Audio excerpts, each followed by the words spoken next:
Shalom peuple de Dieu, shalom, et voilà, nous sommes là encore une fois de plus pour prier ensemble dans ce programme de IMA et je crois que le Seigneur ne manquera pas de vous bénir. Amen. Alors là nous sommes avec le frère Exode, voilà, toujours ensemble et je crois que le Seigneur va énormément nous faire du bien et je laisse déjà la parole au frère Exode.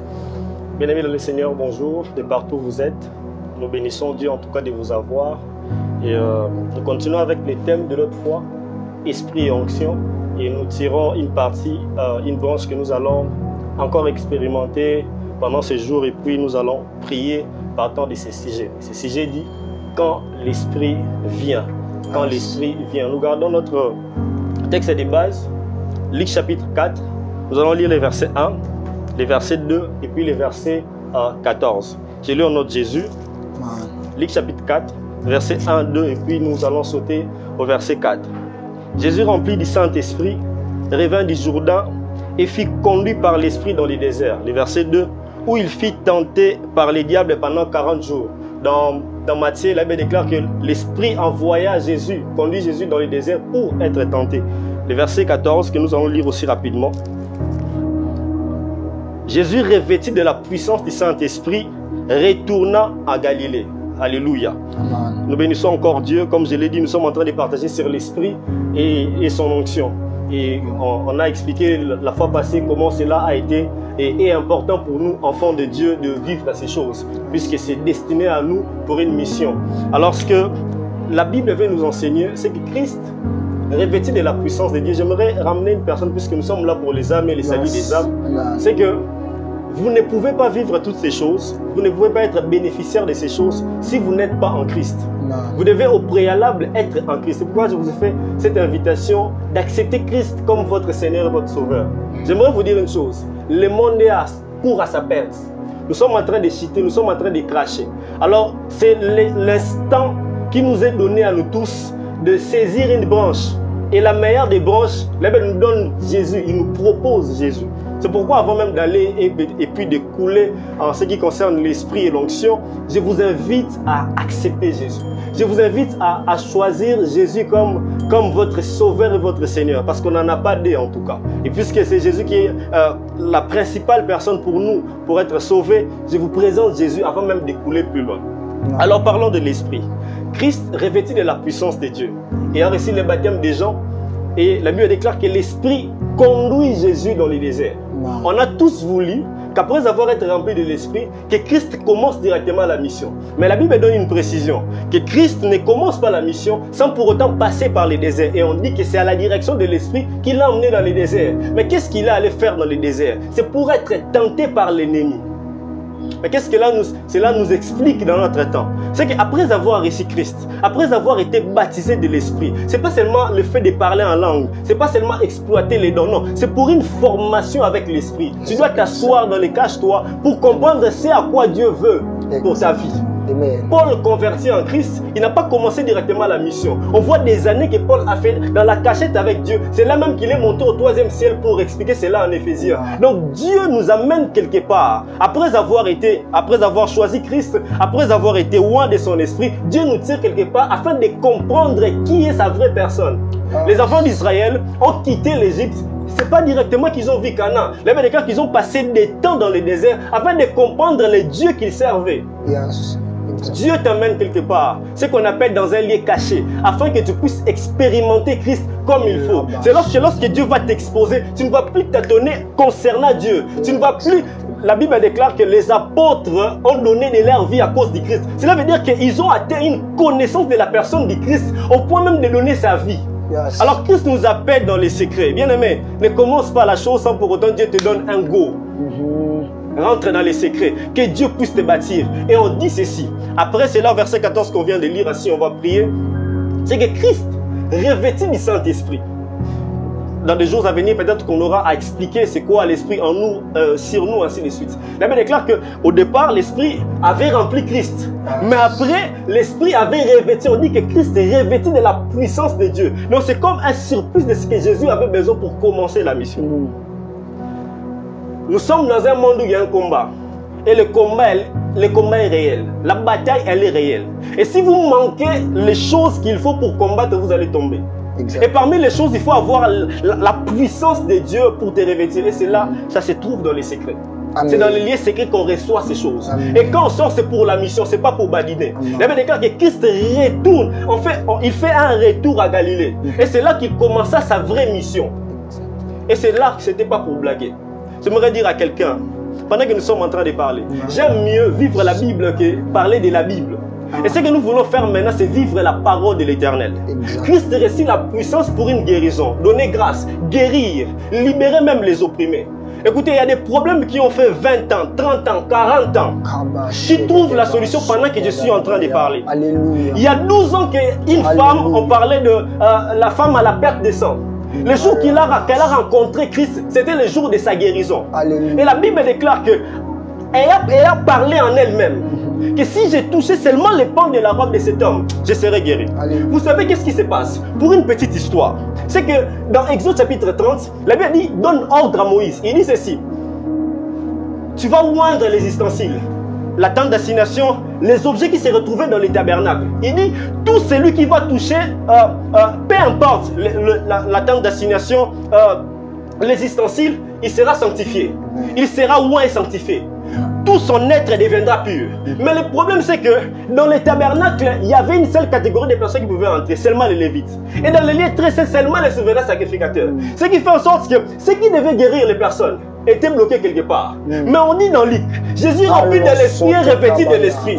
La femme, pendant que les autres voyaient Jésus, la femme ne voyait pas Jésus. Voyait un tabernacle en train de faire un mouvement. Et il se dit, ici, il n'y a pas de blocage. Et ici, on peut toucher, être guéri. La femme a compris la chose. Et elle a suivi pendant que les gens suivaient Jésus. Pour les pains, pour certaines guérisons. Lui, il avait vu un tabernacle qui était rempli loin de l'esprit. Et la Bible déclare que tout celui qui touchera les ustensiles, la tente d'assignation, il sera sanctifié.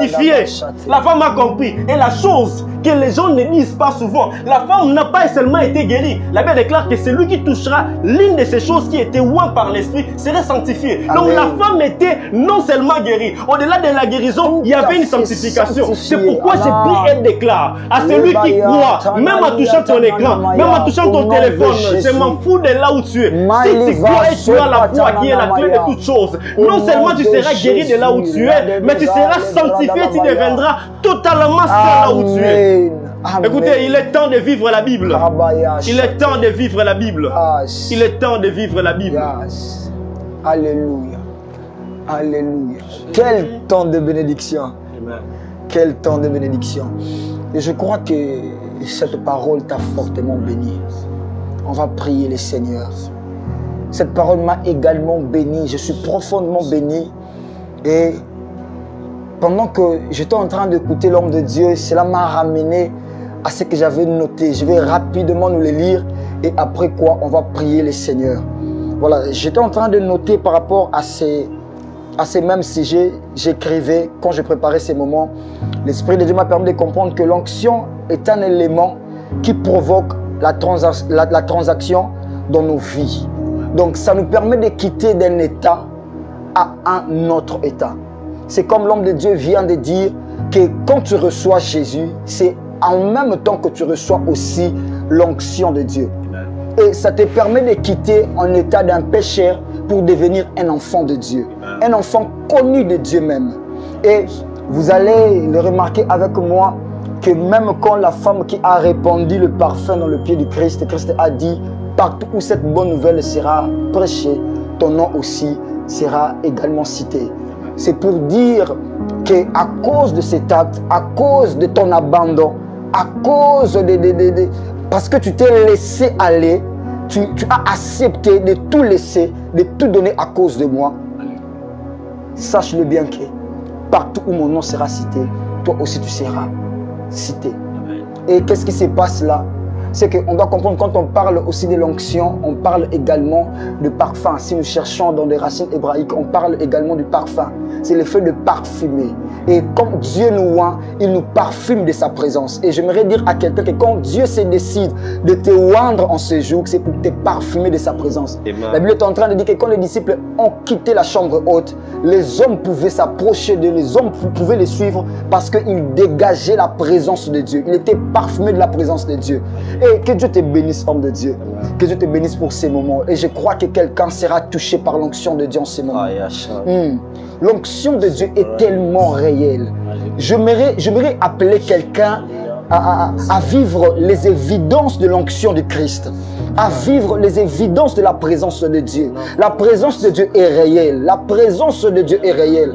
Christ est en train de dire que l'Esprit du Seigneur est sur moi parce qu'il m'a oint. Dieu nous oint de son Esprit, c'est pour que nous puissions vivre à des résultats tangibles, des choses qui sont vraies. On va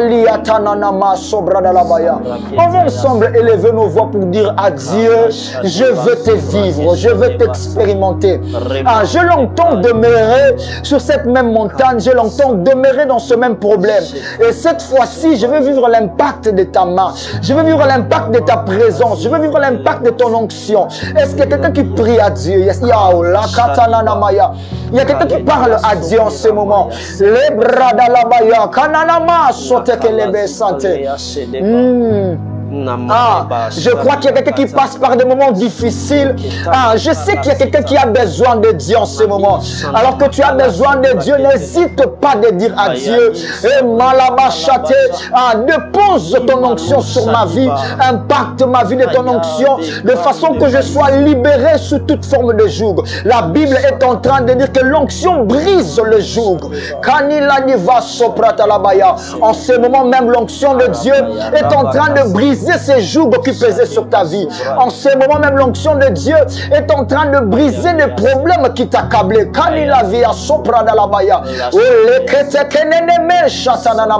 Nous déclarons dans le nom puissant et glorieux de Jésus-Christ que le joug qui était en train de peser sur ta vie tombe maintenant au nom de Jésus. Oui, ça tombe à l'instant même. Ça tombe en ce moment même. Nous sommes en train de prier. Je déclare pour les effets réels de l'onction de Dieu, ça brise ce problème, ça brise ses limites, ça te fait dépasser ses limites au nom puissant et glorieux de Jésus. Ça se passe maintenant en ce moment même que nous prions. Ça se passe dans ta maison au nom de Jésus. Ça te passe dans ta chambre, devant ton téléphone, devant ta machine. Ça se passe maintenant même, tu es en train de prier. L'onction de Dieu te localise. Ça te fait quitter d'un état à un autre. Tu étais malade. Je déclare la guérison divine à cause de l'onction de Dieu. Liva sopratanamaya kaladega sotekeleba emandalabaya soutenini liva sobra. On va prier le Seigneur. Ce que j'ai compris, l'homme de Dieu Exode, c'est que l'onction de Dieu vient établir une relation entre l'homme et le divin. Amen. La Bible est en train de dire kaba sopratalabaya, quand la Marthe a fait l'action de se déposer devant le trône de Dieu, devant le pied de Jésus, c'était en ce moment-là que Dieu a établi un lien entre Marthe et Jésus-Christ. Il est en train de dire que Lazare était le frère de Marthe.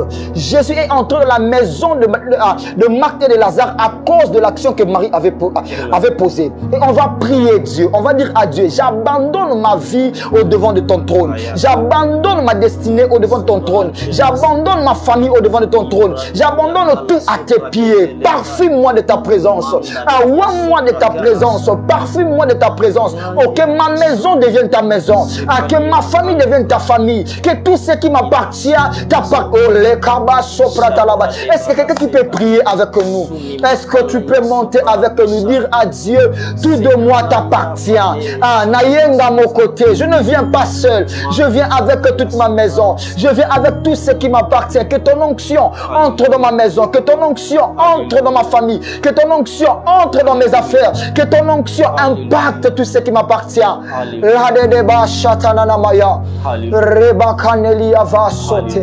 Jésus. Alléluia. Jésus. Avec Jésus, on a vu une dimension de grâce. On a vu une dimension de sagesse. Au-delà de ça, on a vu une dimension du Saint-Esprit et de l'onction. Ma prière en ce jour est ceci. Que Dieu puisse te faire quitter la dimension où tu as longtemps vécu. Que Dieu te fasse grâce. Que cette fois-ci, cette année, avant la fin de cette année, que Dieu te fasse quitter la dimension où tu as longtemps demeuré. Qu'il t'ouvre une nouvelle porte.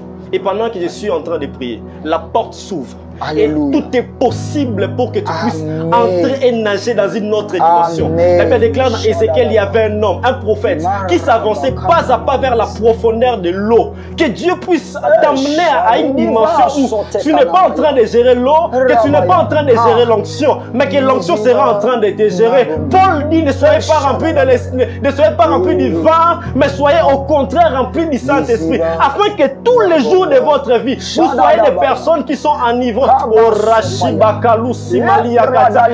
autre dimension où tu es enivré chaque jour. Une autre dimension où tu es enivré tous les jours. Une autre dimension où tu ne prends plus les choses à la normale, où tu ne prends plus les choses dans sa logique, où tu prends les choses selon Dieu et comme Dieu le veut. Une autre dimension est ouverte dans sa vie, dans ta vie, maintenant même, dans le nom puissant de Jésus-Christ. Une autre dimension, Shadadabaya.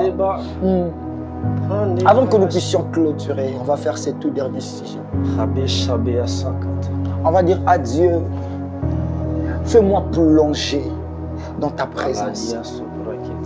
Fais-moi plonger dans ta présence. Yes. Oh, alléluia. Alléluia. Fais-moi plonger dans ta présence. J'aimerais dire à quelqu'un, rappeler à quelqu'un que la présence de Dieu, c'est un gage que Christ nous a donné. Amen. Je partirai. Il dit, je pars plutôt, mais je reviendrai.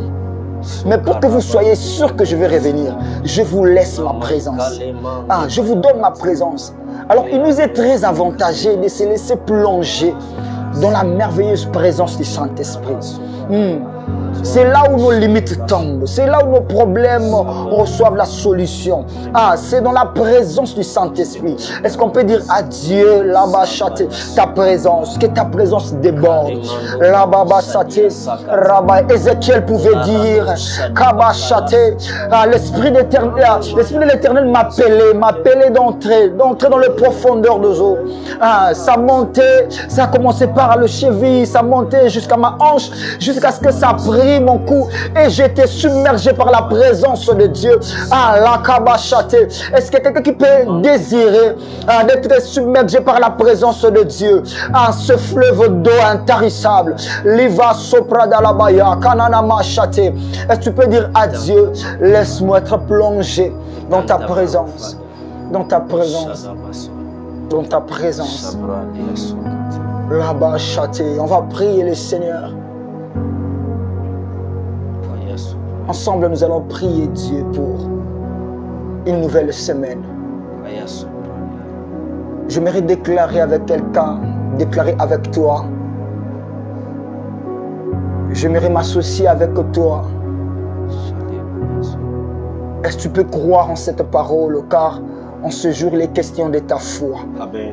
Il est question de ta foi. Shadadabaya. Je suis en train de déclarer au nom de Jésus-Christ que tu es profondément plongé dans le zoo de l'esprit. Rien ne va te faire sortir de la présence de Dieu. Amen. Je suis en train de déclarer pour la présence de Dieu, une présence réelle, une présence tangible. Je suis en train de déclarer pour une présence dont les disciples ont vécu dans la chambre haute. Oui, je parle de la présence de Jésus. Ça s'est passé ici sur terre et les gens l'ont vécu. Je déclare dans ta vie que tu vis maintenant à une dimension élevée de la présence de Dieu. Je suis en train de déclarer au nom puissant de Jésus-Christ que tu es parfumé de la présence de Dieu. Oh, j'aime bien ces mots. Tu es parfumé de la présence de Dieu.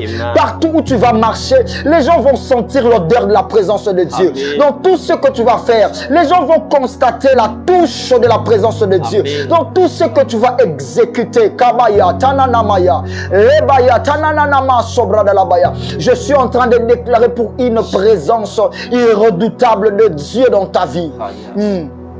C'est ainsi que je déclare aussi pour tes entreprises, pour ta famille. Je le déclare aussi pour ta mère, pour ton père. Je les déclare pour tes enfants. Je les déclare pour ton homme, pour ta femme. Je déclare pour une famille en ce moment. Que la présence de Dieu ne vous quittera plus jamais au nom de Jésus. Ça ne vous quittera plus jamais dans le nom puissant et glorieux de Jésus. Prospérons à tous égards. Comme la parole de Dieu nous le dit, que rien ne t'empêche d'être la tête. Sois la tête et non jamais la queue. Influence dans ton domaine. Amen. Impact dans le secteur de ton, de ton travail. Dans le nom puissant et glorieux de Jésus-Christ, que nous avons ainsi prié, nous disons Amen. Amen. Amen. Est-ce qu'on peut très fortement acclamer le Seigneur de partout? Nous sommes dans nos maisons. Voilà. Quel moment de gloire. Et j'appelle ça un moment de gloire. Là, il y a la présence de Dieu. Sa gloire est toujours au rendez-vous. Et je prie que la gloire de Dieu localise aussi vos maisons. Amen. Et je compte bien nous revoir à la prochaine session. Merci. Que Dieu nous bénisse. Merci.